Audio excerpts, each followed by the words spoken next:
حامی صدلویeva برای ختم فاکولته تحصیلات ابتدایی دانشگاه آموزگاری کلوب در مؤسسه تحصیلات میانه امید رقم 15 ناحیه فرخور به صفت معلم و فعالیت مهنتی آغاز نمود. این لحظه درسی در مرکز انکشاف کودک از روز اول کاریش میباشد. او از اصول فعال تعلیم استفاده می‌نماید.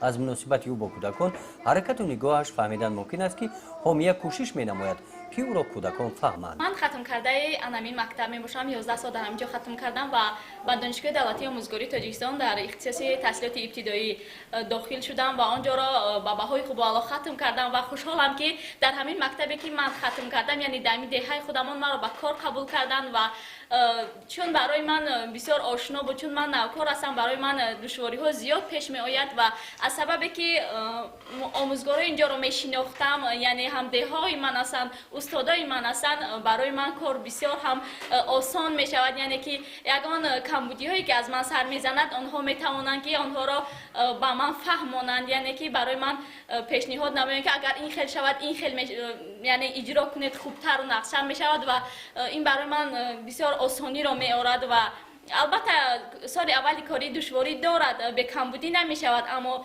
با مرور زمان و با کمک استادان من می خواهم که از این مشکل ها برطرف شوم و به سر بلند در دهه خودمان خدمت نمایم. با مانند حامیه در ناحیه فرخور این سال زیاده از 160 نفر ختم کنندگان کسب پرشرف آموزگاری را پیش گرفتند.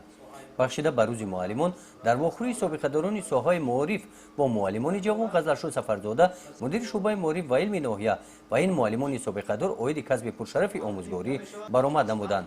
آنها قید کردند که آموزگار معلم تربیتگر می باشد، در جامعه برای دیگران نمونه عبرت است. نتیجه کار آموزگار رفتار و دانش شاگردان است. او باید نمونه دیگران باشد.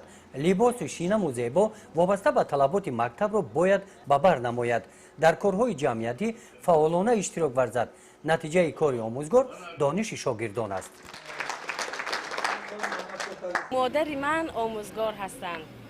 آن کس همه وقت می گفتند شعار من در راه آموزگاری این است: می آموزم تا بی آموزانم.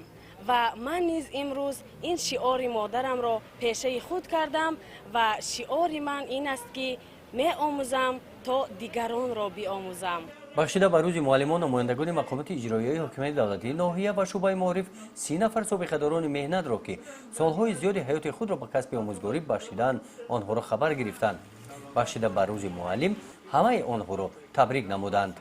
گزارش خواجه نظریف خدای نظر ظهورف از ناحیه فرخور برای برنامه اطلاعاتی تحلیلی جنبسته هفته.